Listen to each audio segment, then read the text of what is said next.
बात करेंगे वो है हमारा अलजेब्रा का एक स्पेशल टॉपिक है जिसका नाम है क्वाड्रेटिक इक्वेशंस। और क्वाड्रेटिक इक्वेशन जो है अलजेब्रा का सबसे मोस्ट इंपॉर्टेंट टॉपिक है। यही सबसे ज्यादा नंबर गेनिंग टॉपिक होता है। ठीक है, तो इस उलझन को हम कैसे खत्म करते हैं, तो हम बात करते हैं क्वाड्रेटिक इक्वेशन होता क्या है, क्वाड्रेटिक इक्वेशन है क्या। तो हमको एक इक्वेशन तैयार करनी है, हमको एक इक्वेशन को तैयार करना है किस फॉर्म में, अलजेब्रिक फॉर्म में। अलजेब्रिक फॉर्म में जब हम इक्वेशन को तैयार करेंगे तो हमारी क्वाड्रेटिक इक्वेशन इस फॉर्म में होती है, ax² + bx + c की फॉर्म में हमारी क्वाड्रेटिक इक्वेशन गिवन होती है। ठीक है, अब यहाँ पर जो क्वेश्चंस आते हैं इस टॉपिक में, जो क्वेश्चंस हैं वो स्टार्टिंग से आपको मतलब बेस से आपको एंड तक लेके चलेंगे। जैसे 10th के लेवल में, इस क्लास 10th के लेवल में हम एनसीईआरटी के बेसिक से लेकर हम कहाँ तक, एडवांस तक लेके चलेंगे। यहाँ पर हम बेसिक में बात करेंगे कि क्वाड्रेटिक इक्वेशन को पहचाने कैसे, क्वाड्रेटिक इक्वेशन को पहचाने कैसे और क्वाड्रेटिक इक्वेशन को बनाए कैसे, वर्ड्स प्रॉब्लम्स को क्वाड्रेटिक इक्वेशन में चेंज करें कैसे। ठीक है, तो अब हम बात करते हैं, पहला क्वेश्चन जो हमारा आता है वो आता है check whether the following are quadratic equation. हमें क्या करना है, चेक करना है कि जो हमें गिवन इक्वेशन दे रखी है वो क्वाड्रेटिक इक्वेशन है भी या नहीं है। तो क्वाड्रेटिक इक्वेशन में मेन चीज याद रखो, हाईएस्ट डिग्री कितनी रहती है हमारी, जो डिग्री होगी हमारी वो कितनी होगी बेटा, 2 होगी, उससे आगे हमारा नहीं होगी। अगर हमारी 1 डिग्री है तो भी क्वाड्रेटिक इक्वेशन नहीं है, अगर हमारी 3 डिग्री है तो भी क्वाड्रेटिक इक्वेशन नहीं है, और प्रॉपर हमारी 2 डिग्री क्वाड्रेटिक इक्वेशन में होनी चाहिए। तो हमारा जो पहला क्वेश्चन आता है वो आता है x + 1 का square is equal to x + 1 का square is equal to 2 bracket x - 3। तो यहाँ क्या करना है, इसी पूरे प्रॉब्लम को हमें सोल्व करके ये चेक करना है कि ये प्रॉब्लम हमारी क्वाड्रेटिक इक्वेशन है भी या नहीं है। तो इस क्वाड्रेटिक इक्वेशन को देखते हैं कैसे करते हैं। तो बेटा x + 1 का होल स्क्वायर, कहीं याद आ रहा है आपको, a + b का होल स्क्वायर का फॉर्मूला क्या होता है बेटा, a² + b² + 2ab। तो a² + b² + 2ab हमारा a + b का होल स्क्वायर का फॉर्मूला होता है। तो अब x + 1 का होल स्क्वायर की बात करते हैं, तो यहाँ रखते हैं x² + 1² + 2 × x × 1 is equal to 2 और x हो जाता है, माइनस का 2 3 जा कितना हो गया बेटा, 6 हो गया। अब यहाँ से क्या निकालेंगे, हम यहाँ से हम निकालेंगे ये क्वाड्रेटिक इक्वेशन है भी या नहीं है। तो देखते हैं x² 1 1 जा 1 + 2 1 जा 2 और 2x इज इक्वल टू कितना हो गया, 2x - 6। तो यहाँ अगर हम गौर से ध्यान करें तो हमारा देखो ये 2x भी हमारा प्लस का है और ये 2x भी हमारा प्लस का है, तो ये दोनों क्या हो जाएंगे, क्रॉस हो जाएंगे आपस में। कई दोनों जब क्रॉस हो जाएंगे तो हमारे पास रिमेनिंग क्या बचा, रिमेनिंग हमारा बचा है x² + 1, ये 6 हमारा जब इधर आ जाना है तो माइनस का 6 कितना हो जाएगा, प्लस का 6 हो जाएगा। तो ये हो गया हमारा x² + 7 इज इक्वल टू 0। तो यहाँ पर इस इक्वेशन में हमारी हाईएस्ट डिग्री कितनी आ गई है, यहाँ पर इस इक्वेशन में हमारी हाईएस्ट डिग्री कितनी आ गई, हाईएस्ट डिग्री आ गई हमारी 2। तो हाँ यस, हम कह सकते हैं yes this equation is quadratic equation. Is that clear?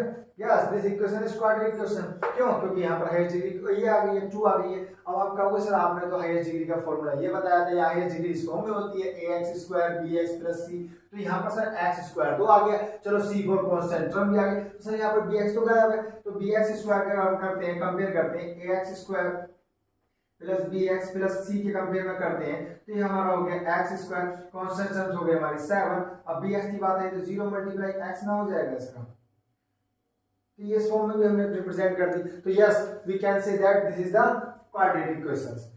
Got it. अब एक क्वेश्चन और करते हैं इसी के ऊपर, फिर हम नेक्स्ट लेके चलेंगे अगले टॉपिक पर, अगले क्वेश्चन पर वहां पर। तो इस क्वेश्चन का नाम है हमारा, दूसरा क्वेश्चन है हमारा तो क्वाड्रेटिक इक्वेशन जो हमारा टॉपिक होता है, ये क्वाड्रेटिक इक्वेशन ज्यादा ही आप समझो कि ज्यादा ही हार्ड है, ज्यादा ही हल्का है या इजी और हार्ड कुछ नहीं है, नॉर्मल सा है। आप प्रैक्टिस करोगे आपके उंगलियों पर आ जाना है, और जिस दिन ये टॉपिक आपकी उंगलियों पर आ गया ना तो उस दिन आपका अलजेब्रा बिल्कुल आपकी उंगलियों पर आ जाना है। आपका जो 20 मार्क्स आ रहे हैं ना आपके बोर्ड में, ये 20 मार्क्स के 20 मार्क्स आप लेके जाओगे इस क्वाड्रेटिक इक्वेशन से। क्वाड्रेटिक इक्वेशन का आपको मान के चलिएगा अलजेब्रा का पूरा अलजेब्रा का पूरा कम से कम 60 से 70%, 60 से 70% जो हमारा क्वेश्चन बनता है वो कहाँ से बनता है? क्वाड्रेटिक इक्वेशन में बनता है। कहाँ से बनता है? क्वाड्रेटिक इक्वेशन में से बनता है। तो हम जो एक क्वेश्चन और करने वाले हैं वो क्वेश्चन है इसका, वो क्वेश्चन है 2x माइनस 1 x माइनस 3। तो वह है हमारा 2x minus 1 x minus 3 is equal to, दे रखा है हमारा कितना, x plus 5 x minus 1, x plus 5 और x माइनस 1। यहां पर हमको चेक करना है, यहां पर चेक करना है हमको कि ये जो दे रखा है ये क्वाड्रेटिक इक्वेशन है भी या नहीं है। तो इसको जब हम चेक करेंगे तो यहाँ पर क्या करेंगे, सिंपल सी बात है, हम इनको पहले क्या करेंगे, मल्टीप्लाई करेंगे आपस में इन दो ब्रैकेट्स की। तो कैसे करेंगे, तो इन दो ब्रैकेट मल्टीप्लाई करने के लिए क्या करेंगे, 2 और x यानी 2x मल्टीप्लाई x, ठीक है, फिर माइनस लगा हुआ है, फिर 2x मल्टीप्लाई 3। तो इतना हमारा ये पार्ट की मल्टीप्लाई होगी इन दोनों में, इससे हमारा मतलब क्या था। अब ये आता है हमारा माइनस का, तो माइनस का 1 और x, तो माइनस का 1 मल्टीप्लाई x और ये अब इस पर, अब आएगा इस पर। तो माइनस माइनस कितना हो गया बेटा, 1 हो गया, सॉरी माइनस माइनस कितना हो गया, प्लस हो गया, 1 मल्टीप्लाई 3।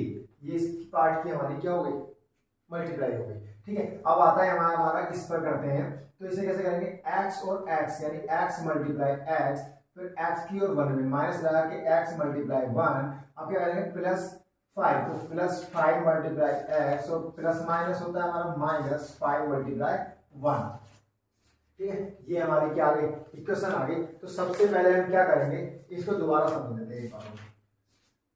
कुछ बच्चे यहाँ पर ही कैलकुलेशन में गड़बड़ कर जाते हैं, वो आपस में आमने सामने मल्टीप्लाई कर देते हैं, तो ऐसा नहीं होता। कुछ बच्चे क्या करते हैं, आपस में मल्टीप्लाई कर देते हैं। जैसे कि क्या किया उन्होंने, 2x की मल्टीप्लाई इससे कर दी, उसकी मल्टीप्लाई इससे कर दी। तो ये मेथड क्या हमारा बिल्कुल रॉन्ग है, इस मेथड को हम थोड़ा सुधारेंगे। तो हम क्या करेंगे, सबसे पहले करेंगे 2x की और x की मल्टीप्लाई जो हमने ये लिख दिया है, फिर हम करेंगे 2x की और 3 की मल्टीप्लाई, माइनस लगा के 2x मल्टीप्लाई 3 हमने लिख दिया। इसके बाद हम क्या करने वाले हैं, इसके बाद हम करने वाले हैं इस माइनस 1 की और x की मल्टीप्लाई, ये आ गया, फिर हम करेंगे माइनस 1 की और 3 की मल्टीप्लाई, तो माइनस माइनस हमारा हो गया प्लस और 1 इंटू 3 आ गया।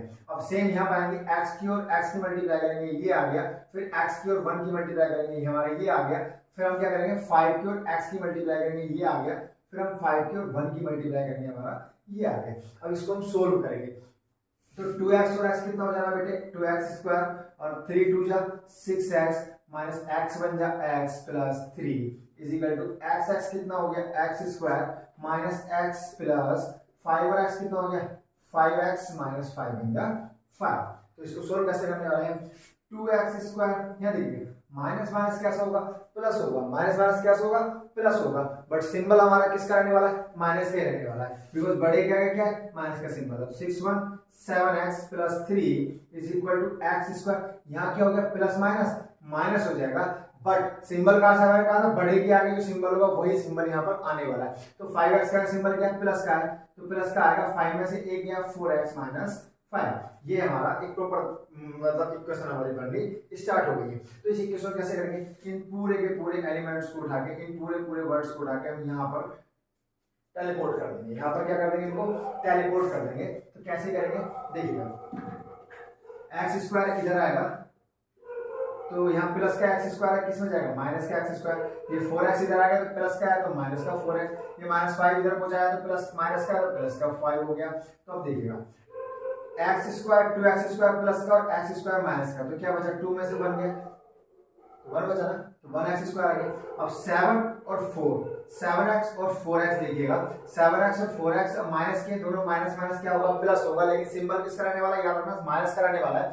7 4 कितने होंगे, 11x, 7 4 कितने होंगे, 11x होंगे, ठीक है। अब आते हैं आगे, प्लस का 5 प्लस का 3, 5 और 3 कितना हो गया, 8 हो गया, ठीक है। ये हमारी इक्वेशन तैयार हो गया है। तो क्या हम इसको कह सकते हैं क्वाड्रेटिक इक्वेशन, हाँ क्या हम इक्वेशन कह सकते हैं जो क्वाड्रेटिक इक्वेशन है, हाँ क्यों नहीं कह सकते, क्यों नहीं कह सकते, इसको कह सकते हैं, क्योंकि यहाँ पर क्या है, डिग्री जो है इसकी, क्या देखेंगे, डिग्री हमारा इस, ये सब बात छोड़ो, डिग्री छोड़ो, ये हमारा इस फॉर्म में आ गया, बात खत्म, ax square plus bx is equal to 0, बस इस फॉर्म में आ जाना चाहिए, बात खत्म, हमारी क्वाड्रेटिक इक्वेशन है। बाकी हमें डिग्री नहीं पता, नहीं पता छोड़िए, जो आपको नहीं पता है तो उसको छोड़ दीजिए, इस फॉर्म को याद रख लीजिएगा, ax square plus bx plus c, is equal to 0। तो ये आपका क्या रहेगा, क्वाड्रेटिक इक्वेशन रहेगा। ठीक है, अब हम आगे चलते हैं। क्लियर आ गया ना, चाहो तो इसके छोड़ सकते हैं। ठीक है, नेक्स्ट चलते हैं। नेक्स्ट में आएगा हमारा इक्वेशन जनरेट करना। इक्वेशन को हम कैसे जनरेट करेंगे या इक्वेशन हम कैसे बनाएंगे।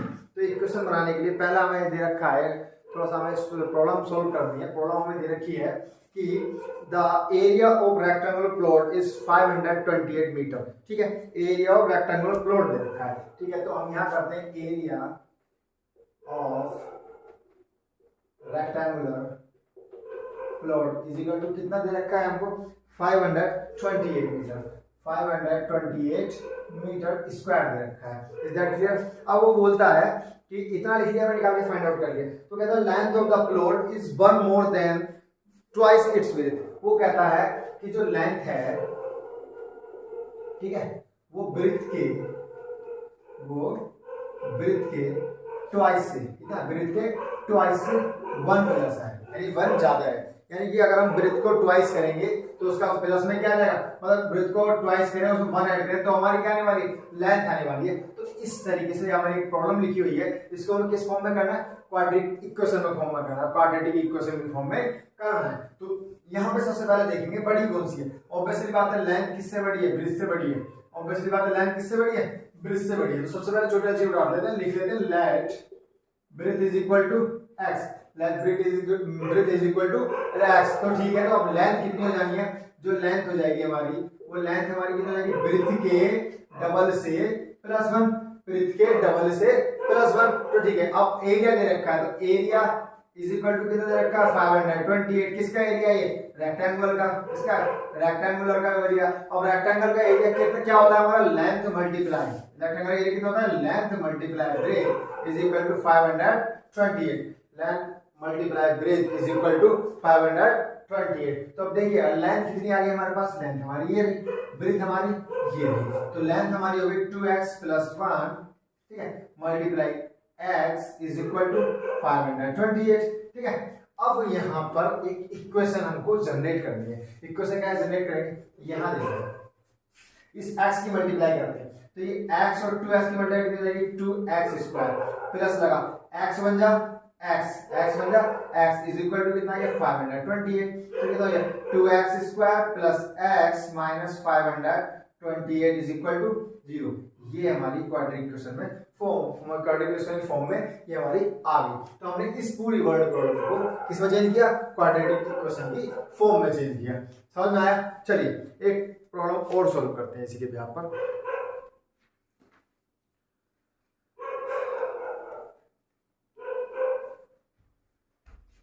तो वो एक प्रॉब्लम हमारी ये है कि वो कहता है, अब ये आता है हमारा एज के ऊपर। तो वो जो कहता है कि अब क्या होता है, एक तो प्रॉब्लम हमारी ये आ गई एरियाज पर आ गई कि हमारा एरिया निकाल दिया, पैरामीटर के ऊपर निकाल दिया। ठीक है, अब आता है कुछ क्वेश्चंस आते हैं हमारे एज के ऊपर कि उसकी मदर की एज उससे इतनी ज्यादा है, या उसके भाई की एज उससे इतनी ज्यादा है, उसके पिता की एज उससे इतनी ज्यादा है। तो इसी टाइप का एक क्वेश्चन आता है, Rohan's mother is 26 older than him, कि रोहन की जो माता जी है वो उससे कितनी बड़ी है, 26 ईयर ज्यादा बड़ी है। तो अब यहाँ देखिएगा रोहन से बड़ा कौन है, उसकी मदर है। रोहन से बड़ा कौन है, उसकी मदर है। तो जो चीज छोटी है उसको लेंगे, तो let Rohan age equal to x year. ठीक है, अब देन मदर एज कितनी हो जाएगी, वो कितनी, उसने कितना कहा, वो है 26 ईयर ओल्ड, यानी रोहन से 26 साल है, 26 ईयर ज्यादा बड़ी है। तो यहाँ ऑब्वियसली बात है रोहन की एज है तो उससे 26 ईयर बड़ी हो जाने वाली है। ये आ गया उनकी मदर की एज आ गई। ठीक है, अब वो क्वेश्चन कहता है कि the product of their age 3 year from now will be 360। तो कहता था product of their age 3 year from now, यानी 3 ईयर फ्रॉम नाउ। तो 3 ईयर फ्रॉम नाउ का मतलब क्या रहेगा, 3 ईयर फ्रॉम नाउ, मतलब नाउ का मतलब होता है अब से, फ्रॉम माने से, यानी अब से 3 साल बाद, यानी यहाँ बात चल रही है किसकी, अब से 3 साल बाद। तो 3 साल बाद की बात कर रहे हैं, तो रोहन की एज कितनी हो जानी है 3 साल बाद, रोहन एज कितनी जाएगी, ऑब्वियसली बात है 3 साल उसमें बढ़ ही जाएंगे। ठीक है। मानिएगा अगर रोहन अगर 16 का है तो 3 से बाद कितना हो जाने वाला, 19 का हो जाएगा। रोहन 2 का है तो 3 से बाद कितना हो जाएगा, 5 ईयर का हो जाएगा। तो ऑब्वियसली बात है x + 3 ईयर हो जाना है यहाँ पर, ठीक है। तो जब रोहन की एज बढ़ने वाली है तो उसकी मदर की तो एज बढ़ेगी, ये तो है नहीं वो भी उतनी की उतनी रह जाएंगी। तो ये हो जाएगा x + 26 + 3, तो कितना हो जाएगा x + 29 ईयर, ठीक है। वो कहता है 3 year from now the product of their age will be 360। अब इन दोनों की एज का जो प्रोडक्ट होगा, इन दोनों की एज का जो प्रोडक्ट होगा वो कितना हो जाएगा, 360 हो जाएगा। प्रोडक्ट मतलब इन दोनों प्रोडक्ट कब बनता है, प्रोडक्ट तब बनता है जब दो नंबर्स की अगर हम मल्टीप्लाई करते हैं तो जो मल्टीप्लिकेशन आता है उसको हम प्रोडक्ट कहते हैं। जैसे 5 × 6 = कितना, तो 30, तो 30 इज द प्रोडक्ट ऑफ 5 × 6, या 5 and 6 का जो प्रोडक्ट है हमारा कितना है, 30 है। तो इसी बिहार पर हम क्या करेंगे, इनके मल्टीप्लाई करेंगे, x + 3 मल्टीप्लाई x + 29 = 0, सॉरी = 360। तो मल्टीप्लाई कीजिए, x² हो गया, ठीक है, और x और 3x हो गया, प्लस और 29 और x कितना हो गया, 29x हो गया, प्लस 29 और 3 कितना था, 3 9 जा 27, 3 9 जा 27, 3 2 जा 6 और 2 8, ये आ गया हमारे पास। इसको सोल्व करते हैं। 3 हो गया x² प्लस 29 होगा 32x प्लस 87 माइनस 360। अब कैसा होगा, x² प्लस 32x, अब इसमें माइनस किया, 10 में से 7 गया, कितना बचा बेटा, 3 बचा। अब यहाँ कितना 5 में से 8 गया, 50 में से 8 गया, कितना बचा, 7 बचा। यहाँ कितना हो गया 273। ये हमारी एक क्वाड्रेटिक इक्वेशन जनरेट हो चुकी है, ठीक है। अब आपको क्वेश्चन समझ में आ चुके हैं, तो मुझे लगता है कि मैं समझता हूँ कि आपको कोई भी दिक्कत इन क्वेश्चन में नहीं पड़ने वाली है, ठीक है।